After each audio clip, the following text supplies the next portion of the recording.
Papon Faruk Ahmed Papon Faruk Ahmed Papon equal to Faruk Ahmed, Faruk Ahmed equal to Papon Ahmed. জিম্বাবুয়ের সঙ্গে 191 রানের লিড, মানে একটা দেশের ক্রিকেট 24 বছর 25 বছর ধরে টেস্ট ক্রিকেট তারা খেলছে, তাদের কোথায় যে পিচটা ঠেকেছে। জিম্বাবুয়ের সঙ্গে 191 রানের টার্গেট দিয়েছে ক্যাপ্টেন নাজমুল হোসেন শান্ত সেই দলের।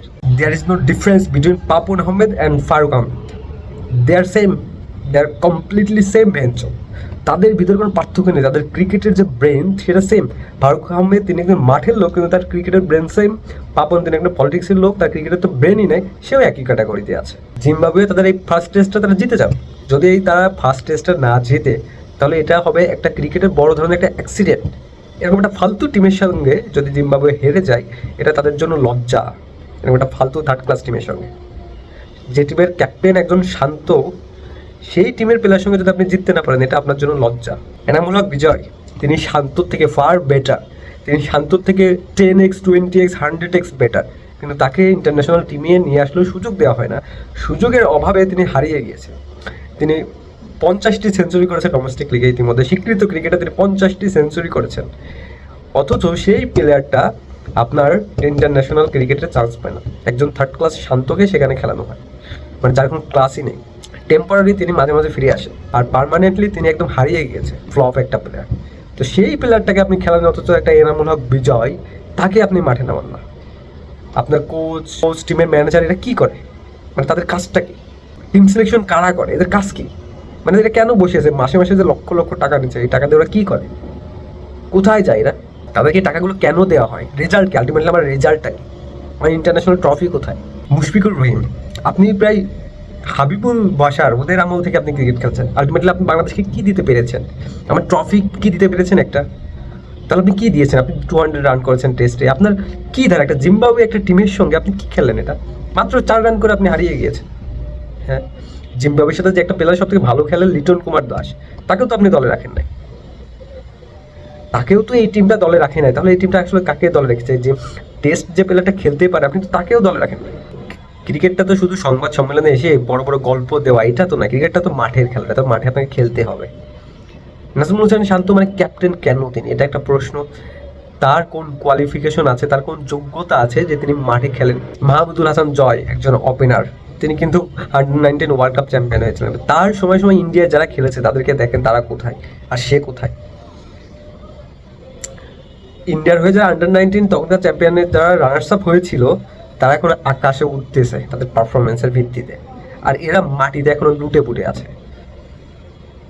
কিভাবে কোন বলটা ফেস করতে হবে এই নলেজটা এদেরকেও দিতে পারছে না।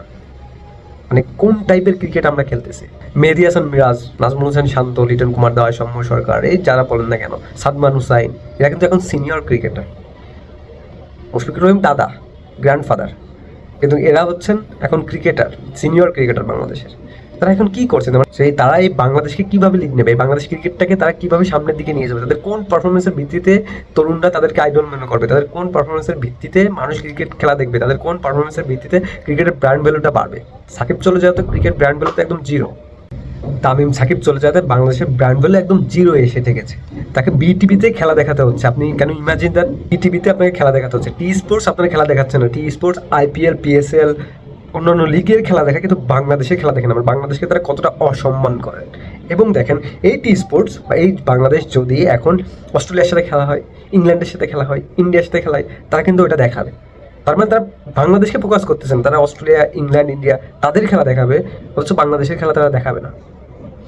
বাংলাদেশের সামনে জিম্বাবুয়ের খেলা সেইটা চ্যানেলে যদি তারা দেখায়, তো তাহলে বুঝতাম যে হ্যাঁ, তারা বাংলাদেশকে রেসপেক্ট করে, সম্মান করে, ভালোবাসে।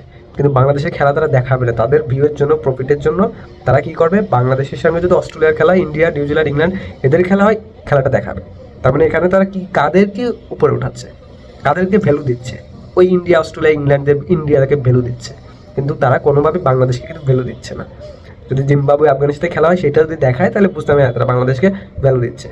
তো আমি মনে করি টি স্পোর্টসের এইসব জায়গায় আর প্রফেশনাল হওয়া উচিত, নিজের দেশকে রেসপেক্ট করা উচিত। যে দেশে বসে আপনি একটা চ্যানেল গ্রো করছেন, সেই চ্যানেলটা, সেই দেশের ক্রিকেটটাকে আপনি প্রচার করছেন না, 2000 সালে টেস্ট খেলা শুরু করে আজ 25 বছর, 2 যুগের বেশি, তারপরে সে বোঝে না আমার টেস্ট ক্রিকেট কিভাবে খেলতে হবে। এমন একটা দেশের ক্রিকেট, সে দেশের ক্যাপ্টেন একজন থার্ড ক্লাস নাজমুল হোসেন শান্ত। তামিম সাকিব চলে যাতে ক্রিকেটের ব্র্যান্ড ভ্যালু জিরোতে এসে ঠেকেছে। বিটিভিতে খেলা দেখতে হচ্ছে, এটাকে আপনার গর্ব করার কিছু নেই যে আমরা বিটিভিতে খেলা দেখছি, বাল্যকালে চলে গেলাম। আসলে এটাই বাস্তব যে টি স্পোর্টস আপনাকে রিজেক্ট করেছে, কারণ এই ধরনের থার্ড ক্লাস টিমের খেলা তারা দেখাতে চায় না। তারা ইন্ডিয়া, অস্ট্রেলিয়া, ইংল্যান্ডের খেলা দেখাতে চায়। এটা আপনার দেশকে অসম্মান করেছে, আপনার দেশকে, আপনার ক্রিকেটকে তারা সম্মান করে না, ভালোবাসে না, আপনার ক্রিকেটকে তারা প্রচার করছে না।